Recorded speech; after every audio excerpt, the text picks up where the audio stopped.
நம்மை சுற்றி சூழல் விழிப்புணர்வு செய்திகள்.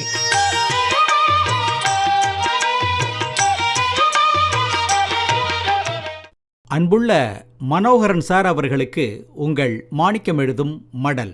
நலம் நலமறிய ஆவல். சுத்தம் சோறு போடும்பாங்க. சுத்தத்திலேயே 2-3 சுத்தம் இருக்கு.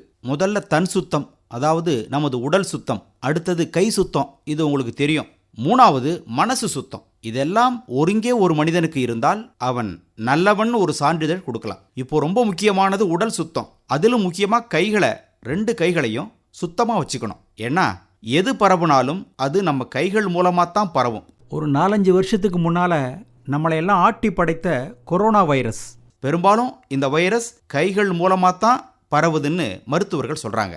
அதனாலேயே அடிக்கடி கைகளை கழுவுங்கன்னு அப்போ வலியுறுத்தி சொன்னாங்க. சும்மா கழுவக்கூடாது.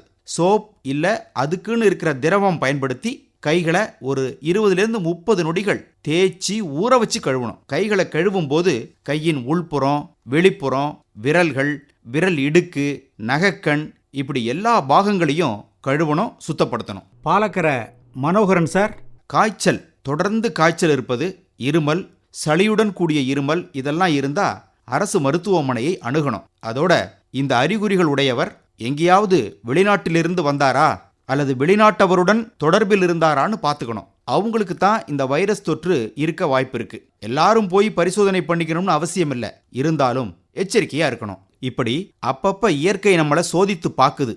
ஏன் நாம இயற்கையை சோதனை பண்றோம்.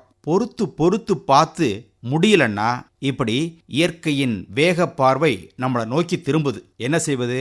பொதுவா தூய்மை கடைபிடிக்கணும், தன் சுத்தம் பேணணும். உடல் சுத்தம் பற்றி கடுதாசியில எழுதுறோம். கை சுத்தம்னு ஒன்று இருக்கு. உலக நாடுகள்ல டென்மார்க் நாடு தான் லஞ்ச லாவண்யம் இல்லாத நாடுகள்ல முதலிடத்துல இருக்கிற நாடு. இப்ப கூட செய்தித்தாள்கள்ல படிக்கிறோம், பார்க்குறோம், கேட்குறோம். 1000, 500, அப்புறம் ஆயிரக்கணக்கில் லஞ்சம் வாங்குற அலுவலர்கள் லஞ்ச ஒழிப்பு துறையினரிடம் மாட்டிக்கொள்வது, தலையில துணி போட்டு மூடிக்கொள்வது, இப்படி நிறைய நடைபெறுது. இன்னும் நிறைய மாறணும். அரசாங்கம் நிறைய சம்பளம் கொடுக்குது. அதை முறையா பயன்படுத்தி செலவழிச்சாலே நல்லபடியா இருக்கலாம். ஏனோ தெரியல. அடுத்தது மனசு சுத்தம். மனோகரன் சார், நீங்க வெள்ளேந்தியானவர். உங்க மனசு பால் போன்றது. உள்ளொன்று வைத்து புறமொன்று பேசக்கூடிய உலகமாயிடுச்சு நாம வாடுற உலகம். எல்லோரும் நல்லவரே. இந்த உலகில் பிறக்கக்கூடிய ஒவ்வொருவரும் பிறக்கும் போது நல்லவராத்தான் பிறக்கிறாங்க. ஆனா அந்த குழந்தை வாழும் சூழல், இந்த உலகம் அவரை நல்லவரா கெட்டவரா வல்லவரா மாத்துது. அவரும் மாறிடுறார். அதனால இப்போ நாம் இருக்கும் இந்த காலம் மிகவும் இக்கட்டான காலகட்டம். எச்சரிக்கையா இருக்கணும். அடிக்கடி கையை கழுவிக்கணும், தன் சுத்தம் பேணணும். அது மட்டும் இல்லை, எந்த வைரஸ் வியாதி வருமோ அப்படின்னு கொஞ்சம் எச்சரிக்கையா இருக்கிறது நல்லது. ஏதாவது வித்தியாசமான அறிகுறிகள் தெரிந்தால் உடனடியா மருத்துவமனைக்கு போயிடணும். கவனம் தேவை. இப்படிக்கு மடல் மாணிக்கம்.